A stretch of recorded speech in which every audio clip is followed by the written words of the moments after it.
Well, tonight there are several school districts that are feeling like winners. Shaker Heights, Bedford City Schools, North Ridgeville, all passing bonds or levies that total more than $1 million in each of their districts. But in Avon Lake, voters denied a bond issue for $170 million to build 3 new school buildings and renovate the high school.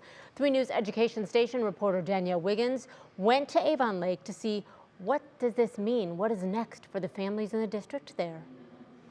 All right, love you. Have a good day. Thank you, Mom. Okay, bye. Katie Cook is sending off her son Jack to prepare for his future. Bye, Jack. Bye, Mama. But the future of the current plan to build new school buildings for Jack and his young classmates who attend Avon Lake City Schools is no more. Obviously, it hurts. Cook, a 2005 Avon Lake graduate, volunteers for the group Avon Lake Citizens for Schools. She and her lifelong friend, Mallory Wehage, were pushing for the passage of Issue 11, a $170 million bond issue that failed on Election Day by just 441 votes.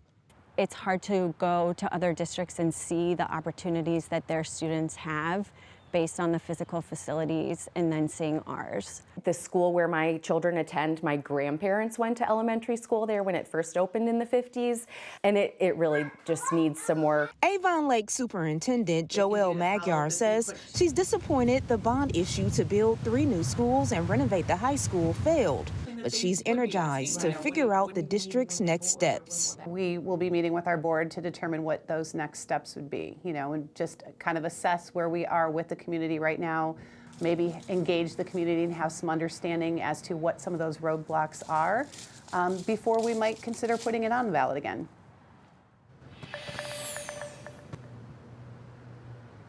And those opposed to Issue 11 say that the district was just asking for too much at once. But Magyar says that breaking up the project in smaller pieces would have potentially cost taxpayers a lot more money because of rising building costs. But Christy, she does say that the need in Avon Lake still remains. Students here deserve better spaces to learn, she says. But she does admit that the one thing that they could have done differently was give themselves extra time so that they can engage the community. All right, well, we'll be watching to see what happens from this point on. Danielle, great information. Thank you so much. We do, by the way, have a full list of school levies and bond issues for you as they were voted on in last night's election. It's on our website, wkyc.com.